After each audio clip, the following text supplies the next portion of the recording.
एक ऑफिसर के assistant commissioner commissioner के पास कितने पावर होते हैं? What is a power? बहुत क्लियरली डिफाइंड पावर होते हैं. फॉर एग्जांपल मैं आपको बताता हूँ कि अगर आप एक रेवेन्यू कमिश्नर हो, ठीक है, और अब आपके पास कोई एक XYZ बिजनेस है, ठीक है, जिसी का भी सामने वाला, तो आपके पास क्या क्या पावर्स, आप क्या कर सकते हो उस बिजनेस का?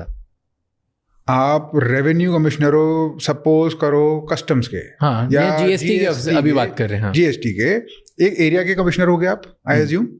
आपके सर्कल होते हैं ना, सर्कल्स होते हैं, डिविजन्स होते हैं. आपके पास एक एरिया है जिसके आप कमिश्नर हो. आपके नीचे अगर कमिश्नर हो तो आपके नीचे एडिशनल कमिश्नर्स होंगे. एडिशनल कमिश्नर के नीचे जॉइंट कमिश्नर होंगे, deputy, assistant commissioner, superintendent, inspector, और भी कुछ स्टाफ होगा. हाँ. ये आपकी ऑर्गेनाइजेशन है. हाँ. आपका काम होगा as GST commissioner to make sure कि आपको ये तो सबसे पहले तो ये पता होना चाहिए कि GST कौन कौन देने वाले हैं आपके ज्यूरिसडिक्शन में. Who are your highest tax payers, आपको पता होना चाहिए. बहुत बड़े बड़े टैक्स पेयर जो हैं, क्या उनको कोई परेशानी हो रही है, क्या उनको कोई फैसिलिटेशन करने की जरूरत है, क्या उनको कोई हरासमेंट हो रही है. अगर एकदम से किसी का रेवेन्यू डिप कर गया तो क्यों डिप कर गया, ये आपका काम होगा जानना. फिर आपके पूरे के पूरे इलाके में कोई भी ऑफिसर कोई केस बनाता है, सपोज वो केस अगर एक particular value, monetary value defined है लॉ में, उससे ऊपर का है, तो वो आपको डिसाइड करना है. अगर उससे कम का ब्रैकेट में है तो आपके नीचे वाले एडिशनल कमिश्नर को डिसाइड करना, आपको उसके ऊपर डिसीजन लेना है कि भाई ये ठीक है नहीं है. बट कुछ ऐसे केसेस होंगे जो आप ही डिसाइड करोगे और कोई नहीं करेगा. तो ये आपके पास डायरेक्ट पावर है. कस्टम्स के कमिश्नर के पास फॉर एग्जांपल पावर होती है to define the customs area, कि ये है कस्टम एरिया. बहुत पावर्स होती है उनके पास, but it is all for mostly for enforcement. या पर लेट्स से किसी बिजनेस ने कुछ गलत नहीं किया है, सब सही है, right, how much power do you have to कि उसको परेशान कर सकते हो? I think plenty. इसी को न्यूसेंस वैल्यू बोलते हैं. क्या पावर हो, define, give me step by step कि ये मैं रेड मार सकता हूँ कभी भी, 7 दिन के लिए फैक्ट्री बंद कर सकते हैं, ये कर सकते हैं, whatever, like what is it? हाँ, तो अगर आप सब, अब हालांकि देखा तो नहीं ऐसा मैंने पर्सनली कि कोई ऐसे पीछे ही पड़ गया हो किसी के, बट अगर कोई हाइपोथेटिकल केस में पीछे ही पड़ जाए तो what can they do? They can start investigating them. Okay, कुछ ना कुछ गलती निकालने की कोशिश करी जा सकती है. उनके एक्स्ट्रा ऑडिट्स कराए जा सकते हैं ताकि उनके डिलेज, उनकी जवाबदारी बढ़ जाए.